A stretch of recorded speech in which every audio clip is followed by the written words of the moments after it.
একটি গ্রামে দুই বোন থাকতো, রিয়া আর পিয়া।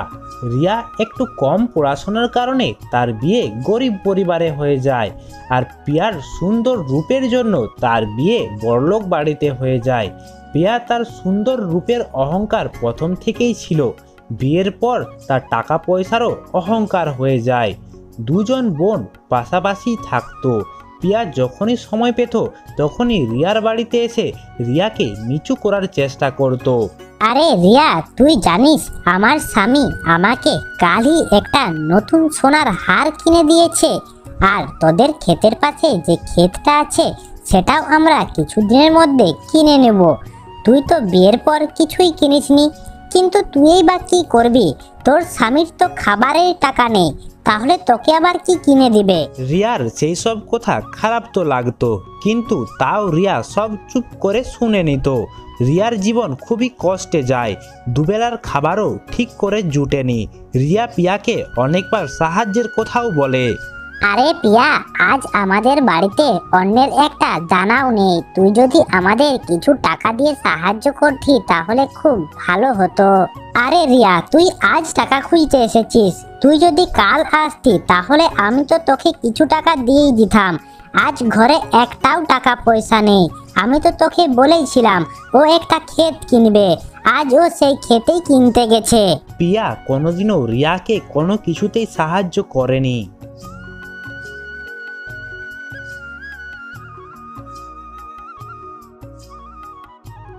রিয়া তো আমাকে টাকা দিল না। আমি এক কাজ করি, আমি আমার দাদার বাড়িতে যাই, দাদা তো আমাকে কিছু টাকা দিয়েই দিবে। রিয়া তার দাদার বাড়ির দিকে রওনা দেয়।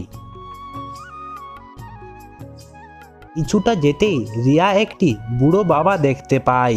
আরে বাবা, এত গরমে আপনি এই হাঁড়ি নিয়ে কোথায় যাচ্ছেন? কোথাও যাইনি মা, এই পাশের গ্রামেই আমার বাড়ি। ব্যাস এই হাঁড়ি ভর্তি জল নিয়ে ওখানেই যাচ্ছি। আচ্ছা, আমিও ওই গ্রামেই যাচ্ছি, নাও ওই হাঁড়ি আমাকে দিয়ে দাও। আরে না মা, আমি নিয়ে যেতে পারবো এই হাঁড়ি, তুই আবার কেন আমার জন্য কষ্ট করবি? বাবা, আমি তো তোমার মেয়ের মতো, দাও আমাকে এই হাঁড়ি দাও। রিয়া বাবার কাছ থেকে হাঁড়ি নিয়ে নেয়, আর তারা দুজন গ্রামের দিকে একই সঙ্গে যায়। রিয়া বাবার বাড়ি যায় আর তার বাড়িতে জল ভর্তি হাঁড়ি রেখে দেয়। তারপর রিয়া তার দাদার বাড়িতে যায়, কিন্তু সেই সময় তার দাদা বাড়িতে থাকেনি। আরে বৌদি, দাদা কোথায় আছে? তোমার দাদা এখন বাড়িতে নেই। আরে বৌদি, আমি কি বলবো, আমাদের অবস্থা খুবই খারাপ, দুবেলা খাবার টাকাও নেই। তো আমরা কি করব? আমাদের কি টাকার গাছ আছে নাকি? আমাদের কাছেও এখন কোনো টাকা পয়সা নেই। টাকা পয়সা ছাড়া যদি কোনো কথা আছে তো বলো, না হলে এখান থেকে যাও। ঠিক আছে বৌদি, আমি চলে যাচ্ছি। রিয়া খুবই দুঃখের সঙ্গে গ্রামে ফিরে যেতে থাকে। আরে মা, এদিকে এসো। আরে মা, তুই এই গ্রামে কাদের বাড়িতে এসেছিস? আরে বাবা, আমি আমার দাদার বাড়িতে এসেছিলাম কিছু টাকা পয়সার সাহায্য চাইতে। রিয়া তার সমস্ত ঘটনা বাবাকে বলে দেয়। মা, তুমি এই 3টি কলসির মধ্যে একটি কলসি নিয়ে নাও। কেন বাবা? আরে মা, তুমি এত দূর থেকে পায়ে হেঁটে এসেছো, আবার পায়ে হেঁটেই যাবে। যদি রাস্তায় তোমার খিদে পেয়ে যায় তাহলে এই কলসির মধ্যে লাড্ডু রাখা আছে, তুমি খেয়ে নিবে। আরে না বাবা, আমার কিচ্ছু লাগবে না, আপনি আমাকে বলেছেন সেটাই অনেক। আরে মা, নিয়ে নাও, তুমি তো আমার মেয়ের মতোই। বাবার বারবার বলার কারণে রিয়া একটি কলসি নিয়ে নেয়। বাবা, এবার আমি আসছি, না হলে ঘর যেতে যেতে রাত হয়ে যাবে।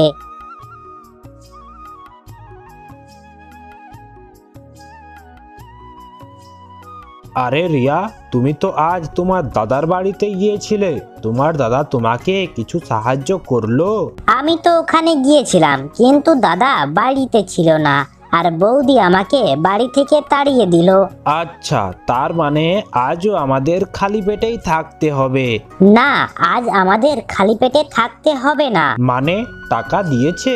আরে না, আমি যখন বাড়ি আসছিলাম রাস্তায় একটা বাবা দেখতে পাই, সেই বাবা লাড্ডুতে ভর্তি একটা কলসি দেয় আমায়, আর বলে যদি রাস্তায় খিদে পায় তাহলে খেয়ে নিতে, কিন্তু আমি লাড্ডু খাইনি।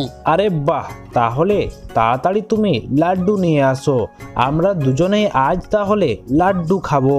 দাঁড়াও, আমি এক্ষুনি লাড্ডু নিয়ে আসছি। রিয়া যখনই সেই হাঁড়িটিকে খুলে দেখে তখনই রিয়া চমকে যায়। আরে বাপরে, সোনার কয়েন, তাও আবার এতগুলো! আরে কি হলো? আরে বাপ রে বাপ, এতগুলো সোনার কয়েন তোমাকে এই হাঁড়ি কে দিল? আমি সত্যি বলছি, আমাকে এই হাঁড়ি ওই বাবাই দিয়েছে। আরে বাপ রে বাপ, আমার তো আমার চোখের উপরেই ভরসাই হচ্ছে না। আমার মনে হচ্ছে ভগবান আমাদের শুনেছে। তুমি ঠিকই বলছো, আমারও চোখের উপর ভরসা হচ্ছে না। রিয়া আর তার স্বামীর আনন্দের কোনো ঠিকানাই নেই। তারপর তারা দুজন গ্রামের চাষের যোগ্য একটা জমি কিনে। রিয়ার খুশি দেখে পিয়ার খুবই রাগ হয়।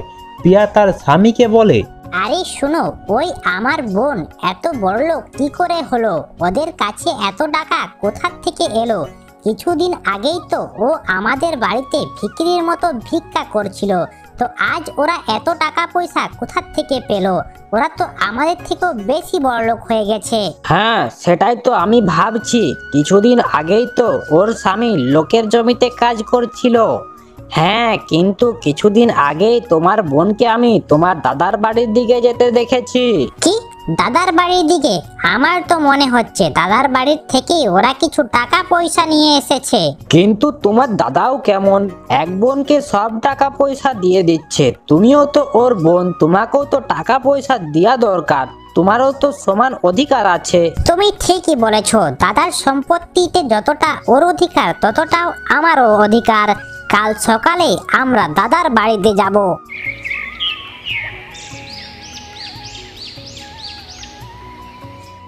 তারপর তারা সকাল সকাল তাদের দাদার বাড়ির দিকে রওনা দেয়। ওরাও ওখানে সেই বুড়ো বাবাকে দেখতে পায়। আরে মা, আমার এই হাড়িটা তুলে আমার কাঁধে রেখে দিবে? তুমি নিজের কাজ নিজে করতে পারো না? আমি বুড়ো হয়ে গেছি মা, আমি আর ভারী জিনিস তুলতে পারি না।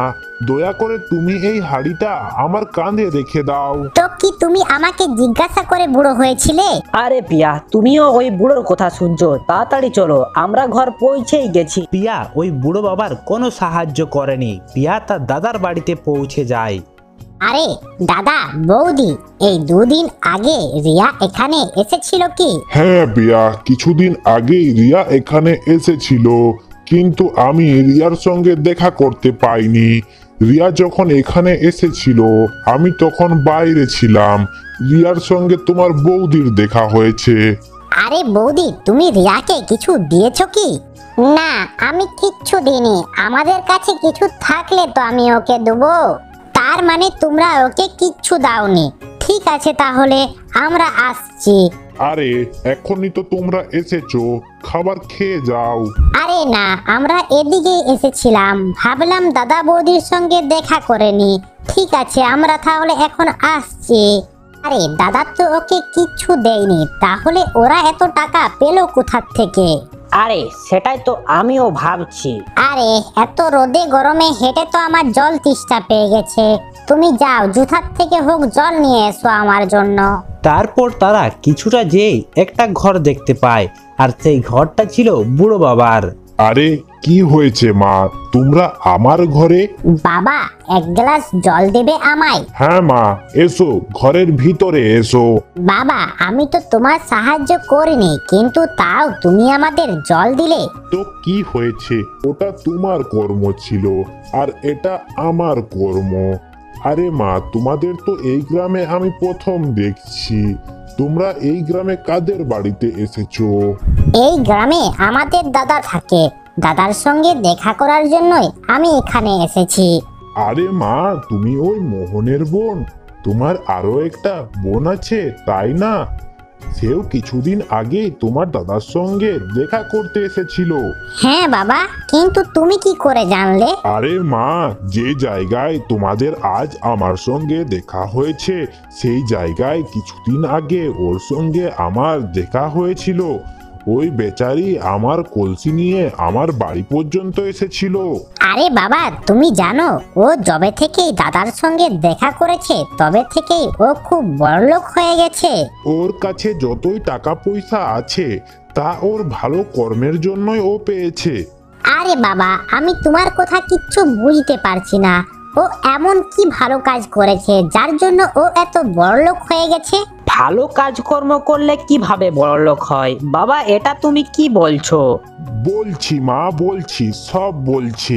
এখানে তোমরা যতগুলোই কলসি দেখতে পাচ্ছ এগুলো কোনো সাধারণ কলসি নয়, এগুলো সব মানুষের ভালো কাজ আর ভালো কর্মের ফল দেওয়ার কলসি। বাবা, আমি তোমার কথা ভালোভাবেই বুঝতে পারছি। আমাদের যেমন কর্ম হবে সেই অনুসারে আমরা ফল পাবো। ঠিক বলেছ মা, ঠিক বলেছ। বাবা, আপনি কি আমাদেরও একটা কলসি দিতে পারবে? আমরাও আমাদের কর্ম দেখতে চাই। ঠিক আছে মা, ঠিক আছে, তোমরাও একটা কলসি নিয়ে নাও, তোমরাও তোমাদের কর্ম দেখো। পিয়াকেও বাবা একটা কলসি দিয়ে দেয় আর তারপর ওখান থেকে ওরা চলে যায়। রাত্রেবেলায় পিয়া কলসি খুলে দেখে কলসিতে কিছুই নেই। আরে, আমাদের কলসি তো একদম ফাঁকা। হ্যাঁ, তো কি এমন হয়েছে? আমাদের কর্ম অনুসারে আমরা ঠিকই পেয়েছি। আমরা অনেক লোভী ছিলাম। তোমার বোন কিছু টাকার সাহায্য চাইতে এসেছিল, আমরা তাও সাহায্য করিনি। এইরকম কর্মের পর আমরা ভালো ফলের আশা কি করে করতে পারি? তুমি একদম ঠিক বলেছ। আমার অনেক টাকা পয়সার অহংকার ছিল। আমি আমার বেচারি বোনের সাহায্য করিনি। আমি শুধু ওকে ছোট করার চেষ্টাই করেছিলাম। রিয়া আর তার স্বামী তারা তাদের ভুল বুঝতে পারে।